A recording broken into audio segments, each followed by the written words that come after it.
রাজশেখর বসু ওরফে পরশুরামের গল্প ভীম গীতা। প্রথম দিনের যুদ্ধ শেষ হয়েছে। সন্ধ্যাবেলায় কুরুপাণ্ডব বীরগণ নিজ নিজ শিবিরে ফিরে এসে স্থান ও জলযোগের পর বিশ্রাম করছেন। শ্রীকৃষ্ণ তার খাটিয়ায় শুয়ে আছেন। দুজন বামন সংবাহক তার হাত পা টিপে দিচ্ছে। এমন সময় ভীমসেন এসে বললেন, বাসুদেব ঘুমুলে নাকি?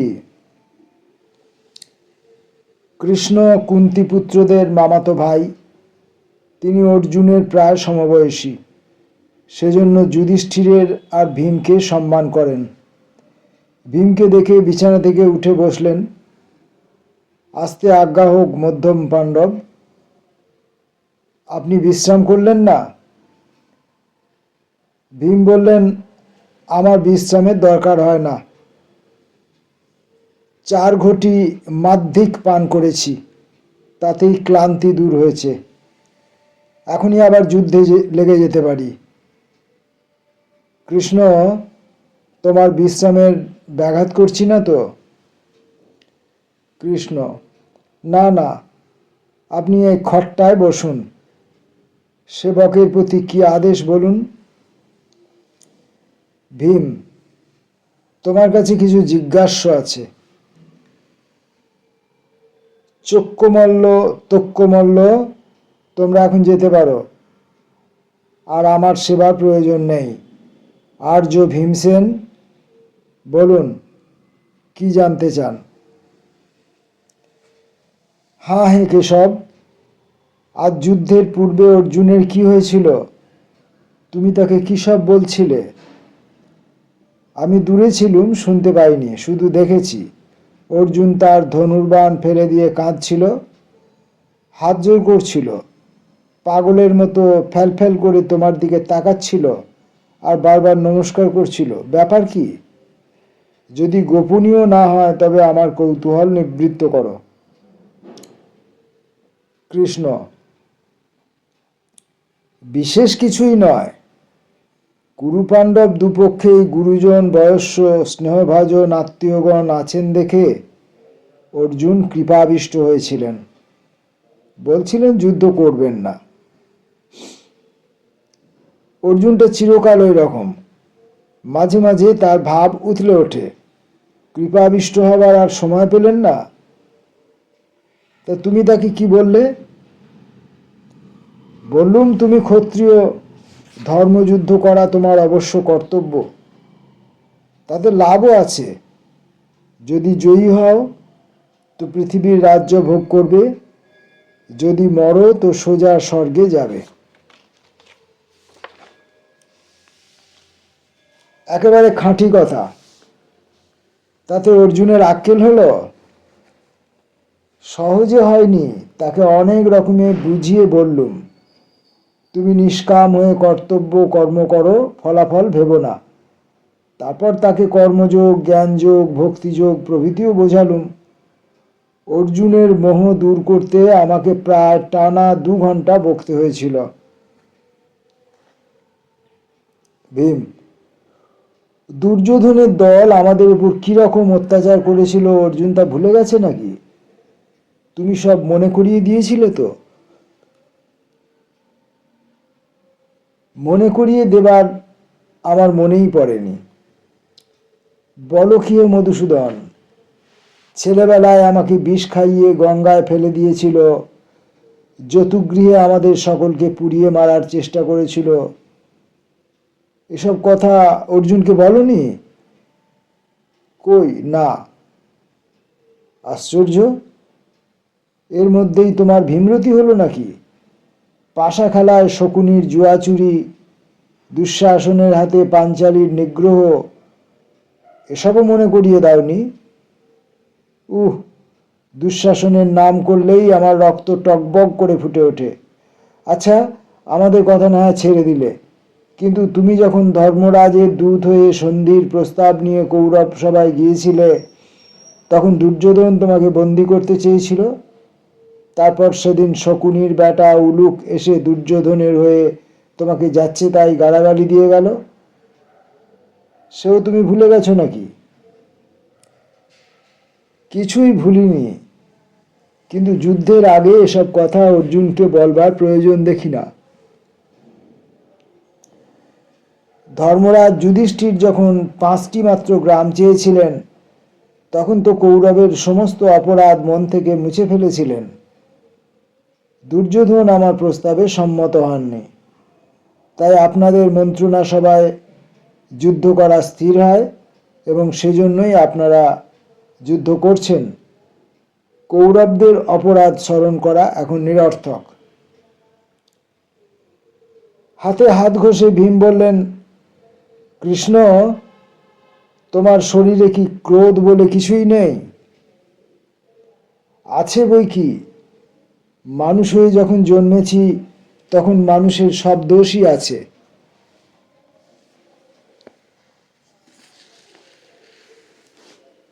ক্রোধকে দোষ বলতে চাও? তুমি তো একজন মস্ত পণ্ডিত। আমাদের 6টি রিপু আছে জানো? তাতে আমাদের কত উপকার হয় ভেবে দেখেছো? রিপু তো দমন করাই উচিত। দমনের মানে কি লোভ? রিপুর লোভ হলে মানুষ পাথর হয়ে যায়, যেমন আমাদের ব্যাসদেবের পুত্র সুখদেব হয়েছেন। মেয়েরা তাকে গ্রাহ্য করে না, সামনেই স্নান করে। কৃষ্ণ, প্রথম 3 রিপুর দমন এবং শেষ 3টির লোপ করতে পারলেই মঙ্গল হয়। এইবারে তুমি কতকটা পথে এসেছো। মোহ, মদ, মাৎসর্য এই 3টে প্রবল হলে মানুষের বুদ্ধি নাশ হয়। একেবারে লোপ পেলেও বোধহয় বিশেষ কিছু ক্ষতি হয় না, কিন্তু প্রথম 3টি না থাকলে বংশ রক্ষা হয় না, আত্মরক্ষা হয় না, ধনাগম হয় না। সাধু সাধু। ভীমসেন, আপনি অনেক চিন্তা করেন দেখছি। ভীম খুশি হয়ে বললেন, ওহে জনার্দন, তুমি হয়তো মনে করো যে মধ্যম পাণ্ডব শুধুই একজন গোয়ার গোবিন্দ দুর্ধর্ষ বীর, যুদ্ধ আর ভোজন ছাড়া কিছুই জানে না। তা নয়, আমি দর্শন শাস্ত্রেরও একটু আধটু চর্চা করেছি। যদি চাও তো কিঞ্চিত তত্ত্বকথা শোনাতে পারি। আগ্রহ দেখিয়ে কৃষ্ণ বললেন, অবশ্যই শুনব। আপনি অনুগ্রহ করে বলুন। ভীম, 6 রিপুর মধ্যে প্রথম 3টিই আবশ্যক। আবার সেই 3টির মধ্যে প্রথম 2টি কাম আর ক্রোধ না হলেই নয়। কাম তত্ত্ব তোমাকে বোঝানো বাহুল্য মাত্র। লোকে বলে তোমার নাকি 16,000 কারাসব আছেন।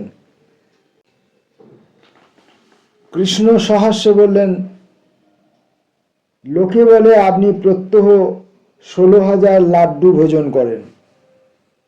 উড়ো কথায় কান দেবেন না। কামতত্ত্ব থাক, আপনি ক্রোধ তত্ত্ব ব্যাখ্যা করুন। ভীম, কোনো বিষয়ের বাড়াবাড়ি ভালো নয়। বেশি খেলে মেদ বৃদ্ধি হয়, উদর স্ফীত হয়, যুদ্ধের শক্তি কমে যায়। কিন্তু উপযুক্ত আহার না হলে জীবন রক্ষাও হয় না। অত্যধিক ক্রোধও ভালো নয়, তাতে হাত পা কাঁপে, লক্ষ্য ভ্রংশ হয়, যুদ্ধে নিপুণতার হানি হয়। কিন্তু ক্রোধ বর্জন করলে আত্মরক্ষা ও স্বজন রক্ষা অসম্ভব হয়ে পড়ে। কৃষ্ণ, ক্রোধ ত্যাগ করেও তো আত্মরক্ষার জন্য যুদ্ধ করা যায়, যেমন কাম ত্যাগ করে বংশ রক্ষা করা যায়। কৃষ্ণ, বাজে কথা বলো না। কৃষ্ণ, অনেক যোগী তপস্বী আছেন যাদের ক্রোধ মোটেই নেই। তাদের কথা ছেড়ে দাও, তাদের স্বজন নেই, আত্মরক্ষারও দরকার হয় না। সকলেই জানে তারা সাপ দিয়ে ভস্ম করে ফেলতে পারেন, সেজন্য কেউ তাদের ঘাঁটায় না। তারাও নির্বিবাদে অক্রোধী অহিংস হয়ে থাকতে পারেন। কিন্তু আমরা তপস্বী নই, তাই দুর্যোধন শত্রুতা করতে সাহস করে। অন্যায়ের প্রতিকার এবং দুষ্টের দমনের জন্যই বিধাতা ক্রোধ সৃষ্টি করেছেন। একাদশ রুদ্র আমাদের দেহে অধিষ্ঠিত আছেন।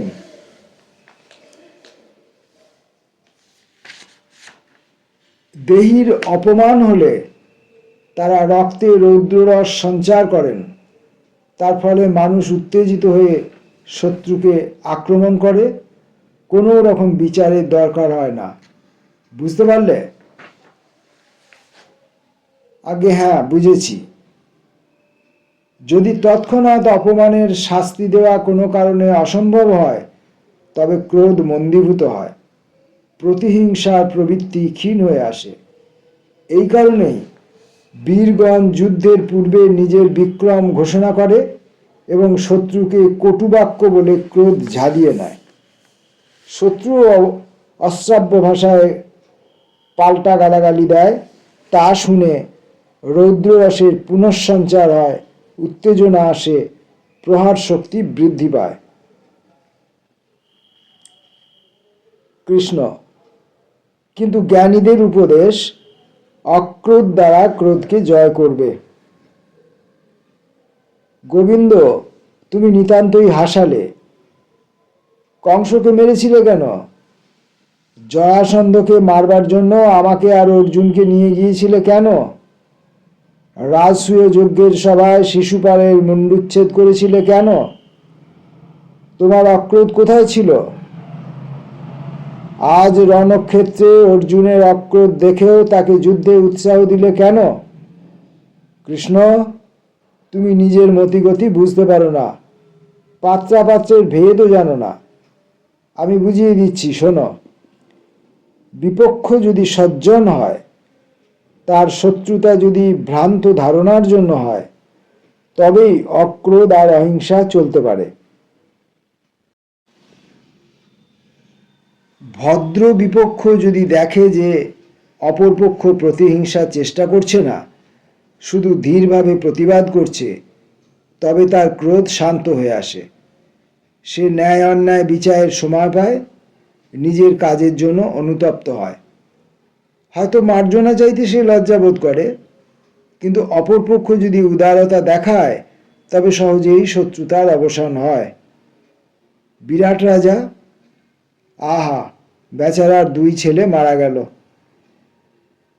কঙ্কবেশী যুধিষ্ঠিরকে পাশা ছুঁড়ে মেরেছিলেন, রক্তপাত করেছিলেন, কিন্তু যুধিষ্ঠির রাগ দেখাননি। বিরাট ভদ্রলোক, সেজন্য যুধিষ্ঠিরের অক্রোধে ফল হলো, ব্যাপারটা সহজেই মিটে গেল। আর দুর্যোধনকে দেখো, তার সহস্র অপরাধ আমাদের ধর্মরাজ ক্ষমা করেছেন। দুরাত্মাকে সুযোধন বলে আদর করেছেন, কিন্তু তার ফল কিছুই হয়নি। কারণ দুর্যোধন ভদ্র নয়, স্বভাবত দুর্বৃত্ত।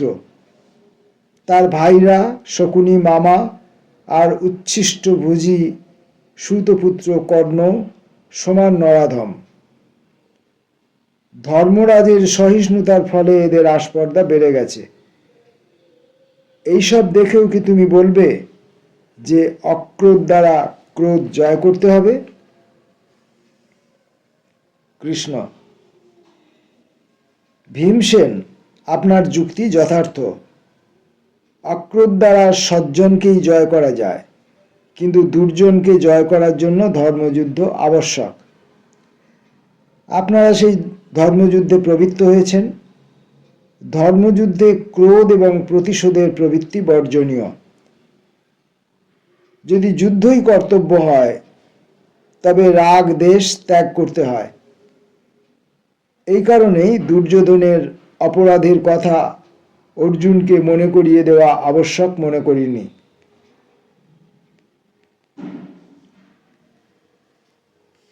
প্রকাণ্ড ভুল করেছ। সোজা উপায় ছেড়ে দিয়ে বাঁকা পথে গেছো, ধান ভানতে শিবের গীত গেয়েছো। 2 ঘন্টা ধরে তত্ত্বকথা শুনিয়ে অতি কষ্টে অর্জুনকে যুদ্ধে নামাতে পেরেছ। যদি তাকে রাগিয়ে দিতে তবে তখনই কাজ হতো। কর্মযোগ, জ্ঞানযোগ, ভক্তিযোগ কিছুই দরকার হতো না। এই আমাকে দেখো, বিধাতা শাস্ত্রজ্ঞান বেশি দেননি, কিন্তু আমার জঠরে যেমন অগ্নিদেব আছেন, তেমনি গ্রন্থিতে গ্রন্থিতে রুদ্রগণ নিরন্তর বিরাজ করছেন। যদি কেউ আমাকে অপমান করে তবে 11 রুদ্র ক্ষিপ্ত হয়ে ওঠেন।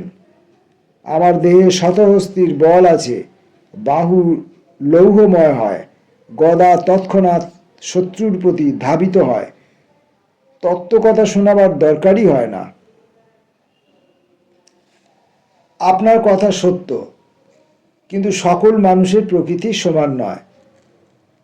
আপনারা 5 ভ্রাতা সকলেই ক্রোধপ্রবণ নন। আপনাকে যুদ্ধে উৎসাহ দেওয়া অনাবশ্যক, কিন্তু ধর্মরাজ আর অর্জুনের উপর রুদ্রগণের প্রভাব অল্প, সেজন্য মাঝে মাঝে তাদের তত্ত্বকথা শোনাতে হয়। আরেকটি কথা আপনাকে নিবেদন করি, ক্রোধে ক্ষিপ্ত হওয়া কি ভালো? পরিণাম না ভেবে প্রবল শত্রুকে আক্রমণ করলে অনেক সময় নিজের ও আত্মীয়বর্গের সর্বনাশ হয়। ভীম, জনা কয়েকের সর্বনাশ হলোই বা। সাপের মাথায় পা দিলে সাপ অগ্রপশ্চাৎ না ভেবেই ছোবল মারে। তারপর হয়তো সে লাঠির আঘাতে মরে, কিন্তু তার জাতির খ্যাতি বেড়ে যায়। লোকে বলে সর্পজাতি অতি ভয়ানক, সাবধান, ঘাঁটিও না। বাঘ যখন বাছুরকে ধরে তখন গরু প্রাণের মায়া ত্যাগ করে না।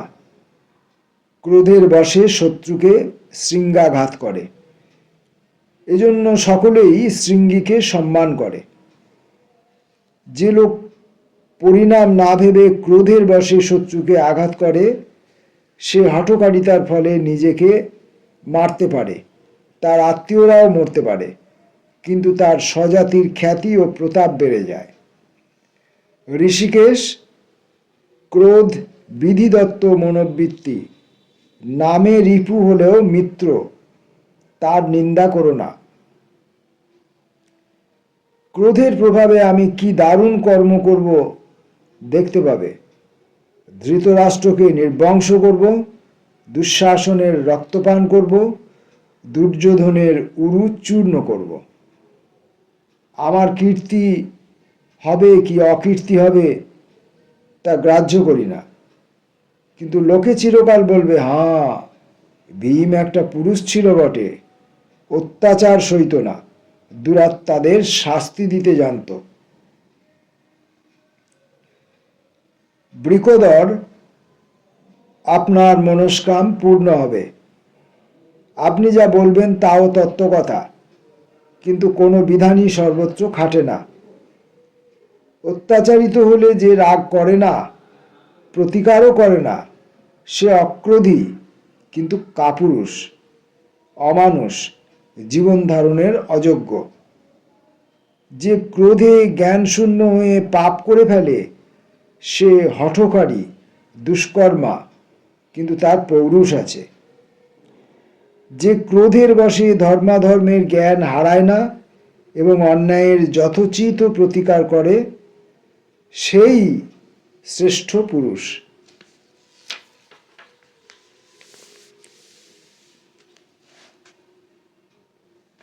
ভীম সহাস্যে বললেন, যদুনন্দন, আমি কাপুরুষ, অমানুষ নই, ধর্মভীরু পুরুষশ্রেষ্ঠও নই। আমি মধ্যম পাণ্ডব, সকল বিষয়েই মধ্যম। আচ্ছা, এখন যাচ্ছি, তুমি বিশ্রাম করো। কৃষ্ণ নমস্কার করে বললেন, ভীমসেন, আপনি বীরাগ্রগণ্য পুরুষ শার্দুল, আপনার জয় হোক। কৃষ্ণের 2 পরিচারক চক্কমল্ল আর তক্কমল্ল আড়ি পেতে সব শুনছিল। ভীম চলে গেলে তক্কমল্ল বললে, দাদা, কার কথা ঠিক, শ্রীকৃষ্ণের না শ্রী ভীমের? চক্ক বললে, ওসব বড় বড় লোকের বড় বড় কথা, তোর আমার মতন বেটেদের জন্য নয়। ক্রোধ অক্রোধ, ধর্মযুদ্ধ সবই আমাদের নাগালের বাইরে। দুর্বলের একমাত্র উপায় জোট বাঁধা। বলতার ঝাঁক বাঘ সিংহীকেও জব্দ করতে পারে।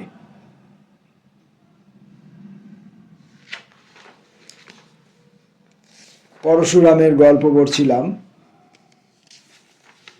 ভীম গীতা।